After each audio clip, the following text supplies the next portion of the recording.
Karma Yoga. Arjuna said, O Janardana, O Kesava, why do you want to engage me in this ghastly warfare if you think that intelligence is better than fruitive work? My intelligence is bewildered by your equivocal instructions. Therefore, please tell me decisively which will be most beneficial for me. The Supreme Personality of Godhead said, O sinless Arjuna, I have already explained that there are two classes of men who try to realize the self. Some are inclined to understand it by empirical philosophical speculation, and others by devotional service. Not by merely abstaining from work can one achieve freedom from reaction, nor by renunciation alone can one attain perfection. Everyone is forced to act helplessly according to the qualities he has acquired from the modes of material nature. Therefore, no one can refrain from doing something, not even for a moment. One who restrains the senses of action, but whose mind dwells on sense objects, certainly deludes himself and is called a pretender. On the other hand, if a sincere person tries to control the active senses by the mind and begins karma yoga and Krishna consciousness without attachment, he is by far superior. Perform your prescribed duty, for doing so is better than not working. One cannot even maintain one's physical body without work. Work done as a sacrifice for Vishnu has to be performed. Otherwise, work causes bondage in this material world. Therefore, O son of Kunti, perform your prescribed duties for his satisfaction, and in that way you will always remain free from bondage. In the beginning of creation, the Lord of all creatures sent forth generations of men and demigods, along with sacrifices for Vishnu, and blessed them by saying, Be thou happy by this yajna, sacrifice, because its performance will bestow upon you everything desirable for living happily and achieving liberation. The demigods, being pleased by sacrifices, will also please you, and thus by cooperation between men and demigods, prosperity will reign for all.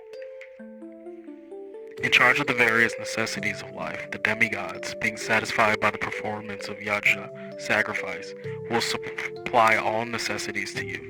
But he who enjoys such gifts without offering them to the demigods in return is certainly a thief. The devotees of the Lord are released from all kinds of sins because they eat food which is offered first for sacrifice. Others who prepare food for personal sense enjoyment verily eat only sin. All living bodies subsist on food grains, which are produced from rains. Rains are produced by performance of sacrifice, and sacrifice is born of prescribed duties. Regulated activities are prescribed in the Vedas, and the Vedas are directly manifested from the Supreme Personality of Godhead. Consequently, the all-pervading transcendence is eternally situated in the acts of sacrifice. My dear Arjuna, one who does not follow in human life the cycle of sacrifice thus established by the Vedas certainly leads a life full of sin. Living only for the satisfaction of the senses, such a person lives in vain.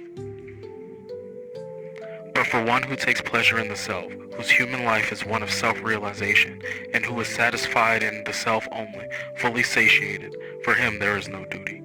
A self-realized man has no purpose to fulfill in the discharge of his prescribed duties, nor has he any reason not to perform such work, nor has he any need to depend on any other living being. Therefore, without being attached to the fruits of activities, one should act as a matter of duty, for by working without attachment one attains the supreme. Kings such as Janaka attained perfection solely by performance of prescribed duty. Therefore, just for the sake of educating the people in general, you should perform your work. Whatever action a great man performs, common men follow, and whatever standards he sets by exemplary acts, all the world pursues. O son of Pritha, there is no work prescribed for me within all the three planetary systems, nor am I in want of anything, nor have I a need to obtain anything, and yet I am engaged in prescribed duties. For if I ever fail to engage in carefully performing prescribed duties, O Partha, certainly all men would follow my path. If I did not perform prescribed duties, all these worlds would be put to ruination. I would be the cause of creating unwanted population, and I would thereby destroy the peace of all living beings. As the ignorant perform their duties with attachment to results, the learned may similarly act, but without attachment for the sake of leading people on the right path. so as not to disrupt the minds of the ignorant men attached to the fruitive results of prescribed duties. A learned person should not induce them to stop work. Rather, by working in the spirit of devotion, he should engage them in all sorts of activities for the gradual development of Krishna consciousness. The spirit soul, bewildered by the influence of false ego, thinks himself the doer of activities that are in actuality carried out by the three modes of material nature. One who is in knowledge of the absolute truth, O mighty arms, and does not engage himself in the senses and sense gratification, knowing well the differences between work in devotion and work for fruitive results. Bewildered by the modes of material nature, the ignorant fully engage themselves in material activities and become attached, but the wise should not unsettle them, although these duties are inferior due to the performer's lack of knowledge.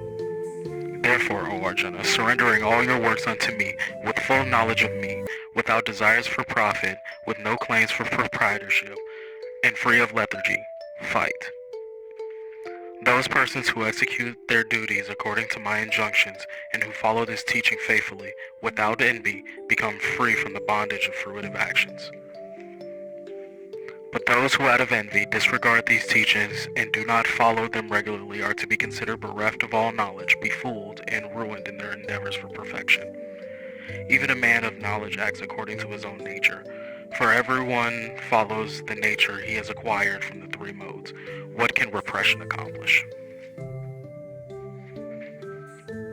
There are principles to regulate attachment and aversion pertaining to the senses and their objects. One should not come under the control of such attachment and aversion, because they are stumbling blocks on the path to self-realization. It is far better to discharge one's prescribed duties, even faultily, than another's duties perfectly. Destruction in the course of performing one's own duty is better than engaging in another's duty, for to follow another's path is dangerous. Arjuna said, O descendant of Vrishni, by what is one impelled to sinful acts even unwillingly, even if engaged by force? The Supreme Personality of Godhead said, it is lust only, Arjuna, which is born of contact with the material mode of passion and later transformed into wrath, and which is the all-devouring sinful enemy of the world. As fire is covered by smoke, as a mirror is covered by dust, or as the embryo is covered by the womb, the living entity is similarly covered by degrees of this lust. Thus the wise living entity's pure consciousness becomes covered by his eternal enemy in the form of lust, which is never satisfied, and which burns like fire. The senses, the mind, and the intelligence are the sitting places of this lust. Through them lust covers the real knowledge of the living entity and bewilders them. Therefore, O Arjuna, best of the Bharatas, in the very beginning, curb this great symbol of sin, lust, by regulating the senses, and slay this destroyer of knowledge and self-realization. The working senses are superior to dull matter. Mind is higher than the senses. Intelligence is still higher than the mind. And the soul is even higher than the intelligence. Thus, knowing oneself to be transcendental to the material senses, mind, and intelligence, O mighty armed Arjuna, one should steady the mind by deliberate spiritual intelligence, and thus by spiritual strength conquer this insatiable enemy known as lust.